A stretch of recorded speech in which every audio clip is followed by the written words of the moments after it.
हमें बिजनेस करने के लिए कौन कौन लोग पैसा देते हैं? सर बिजनेस करने के लिए हमको लोग देते हैं, एक तो शेयर होल्डर देते हैं पैसे, उनके फंड्स को हम क्या बोल देते हैं? Share holder funds. और हमें बिजनेस करने के लिए कौन पैसा देता है? बाहर वाले। वो कौन? Long term loans. और दूसरा कौन? Current liabilities. मतलब बिजनेस करने के लिए हमें ये तीन लोग पैसा देते हैं। मान लीजिए हमें 100 करोड़ रुपए इन्होंने दिए हैं, 70 करोड़ रुपए इन्होंने दिए हैं और 30 करोड़ रुपए इन्होंने दिए हैं। हमारे पास पैसा जो आया वो कितना आया? 200 करोड़ आया। हमने ये 200 करोड़ रुपए लगा दिए दो जगह पर, एक फिक्स एसेट्स में और दूसरा करंट एसेट्स में। फिक्स एसेट्स में हमने लगाए 150 करोड़ रुपए और 50 करोड़ लगा दिए करंट एसेट्स में। हमारा 200 करोड़ रुपए का इन्वेस्टमेंट हमने ऐसे ऐसे कर दिया। अब हम कह रहे हैं कि बताओ व्हाट इज कैपिटल एम्प्लॉयड। देखो कैपिटल एम्प्लॉयड जो होता है, हम बेसिकली उन फंड्स के लिए यूज करते हैं जिन्होंने हमें लंबे समय के लिए पैसा दिया। मतलब ऐसे लोग जिन्होंने हमें लंबे समय के लिए पैसा दिया है, अगर हम उनके पैसों को टोटल कर दें तो उसको हम कैपिटल एम्प्लॉयड बोलेंगे। हमें तीन लोगों ने पैसा दिया, मुझे बताओगे इनमें से लंबे समय के लिए किन्होंने दिया? सर एक तो शेयर होल्डर फंड्स, इनमें तो कोई शक ही नहीं है कि ये तो लंबे समय के लिए है, बल्कि इसमें तो इक्विटी शेयर होल्डर बेचारे ऐसे हैं जिनका इतना बड़ा दिल है, वो तो कैसे पैसे ले लो और कभी वापस ही मत करना, कभी वापस मत करना।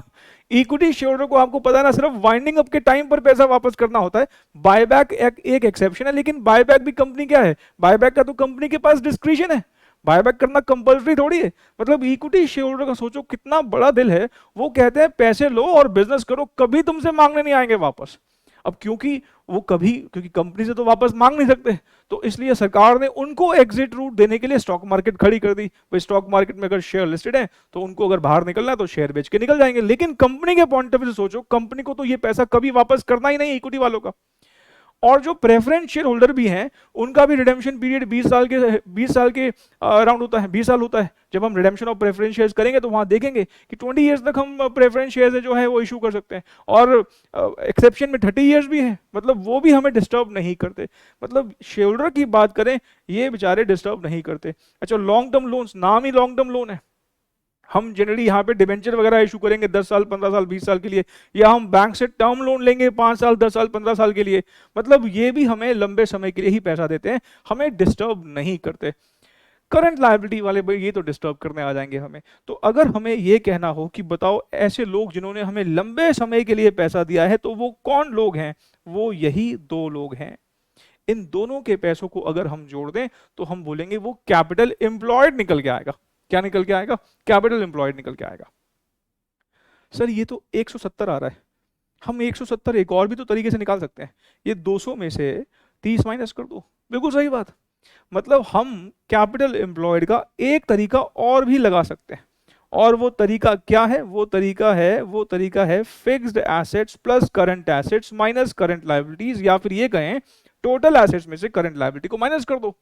भाई आप जरा सोचो, हमारे टोटल एसेट्स में कितने लगे हैं? टोटल एसेट्स में हमारे 200 लगे हैं।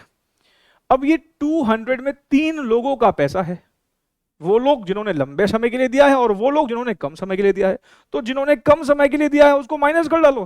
भाई 200 में से ये 30 माइनस कर दो, ये 30 अगर मैं माइनस कर दूंगा तो ऑटोमेटिकली 170 आएगा। मतलब कैपिटल एम्प्लॉयड निकालने के दो तरीके हैं।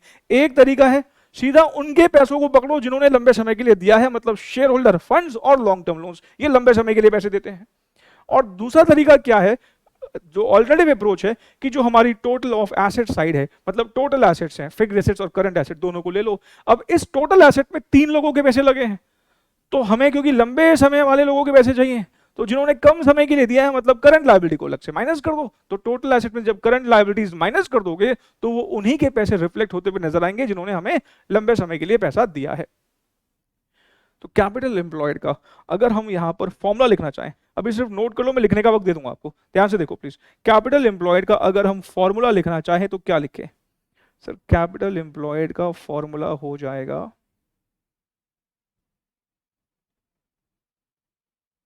Share holder funds plus long term loans.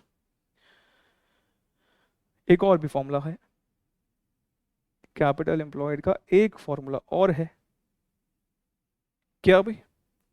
Total assets में से करंट लायबिलिटीज को माइनस कर दो, या फिर हम टोटल एसेट्स को थोड़ा सा एक्सपैंड करें, fixed assets plus current assets minus current liabilities. अच्छा एक बात देखो, ये अगर मैं देखूं तो current assets minus current liability, अरे तो वर्किंग कैपिटल होता है।